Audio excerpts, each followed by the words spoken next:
శ్రీగురుభ్యో నమః. హరి ఓం. అగజానన పద్మార్కం గజానన మహర్నిశం అనేకదంతం భక్తానాం ఏకదంతం ఉపాస్మహే.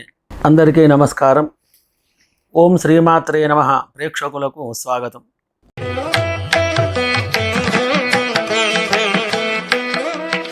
మకర రాశి ఫలితాలు.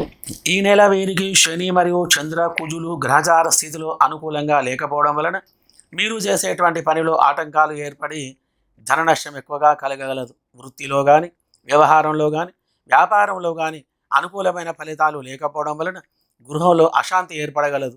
తూర్పు దిక్కుగా ప్రయాణం చేయవలసి వస్తుంది. మిత్రులతోటి వైరం ఏర్పడగలదు. వాహనం మూలకముగా దెబ్బలు తగలగలవు. ఉద్యోగంలో అధికారుల చేత ఇబ్బందులు కలిగి మానసికంగా కుంగిపోగలరు. ఉద్యోగ ప్రయత్నం చేసేవారికి ఈ యొక్క నెల గ్రహస్థితి అనుకూలంగా లేదు. చేనేత, వస్త్ర, వృత్తి వ్యాపారులకు ఎక్కువగా ధన నష్టం వాటిల్లగలదు. వ్యవసాయ, వాణిజ్య మరియు స్టీలు ఇత్తడి వ్యాపారులకు నష్టాలు ఎక్కువగా కలిగి ఉంటాయి. Electrical, engineering, computer, motor, mechanic, driving రంగం వారికి అధికమైన ధన నష్టం కలిగి ఉంటుంది.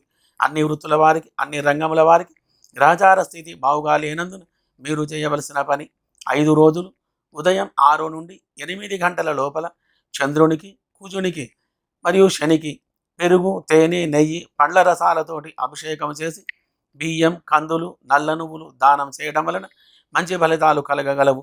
తాంత్రిక ప్రకారంగా 11 నిమ్మకాయలు తీసుకొని వాటిలో సున్నం, పసుపు కలిపిన చందనం నింపి మీ ఇంట్లో 8 మూలలా పెట్టి మిగతా 2 బయట గుమ్మంలో అటుపక్క ఇటుపక్క పెట్టి ఉంచండి. ఈ క్రియ 5 రోజులు చేయండి. తర్వాత నిమ్మకాయలు తీసేసి పారే నీళ్ళల్లో వేయడం వలన ఇంట్లో ఉన్నటువంటి దృష్టి దోషాలన్నీ కూడా తొలగిపోయి మంచి ఫలితాలు మీకు కలగగలవు. మీరు తినేటువంటి భోజనంలో చింతపండు మరియు కొబ్బరితో చేసిన కూర తీసుకోండి. మంచి ఫలితాలు మీకు కలిగి సుఖంగా సంతోషంగా ఉంటారు. శుభం భూయాత్.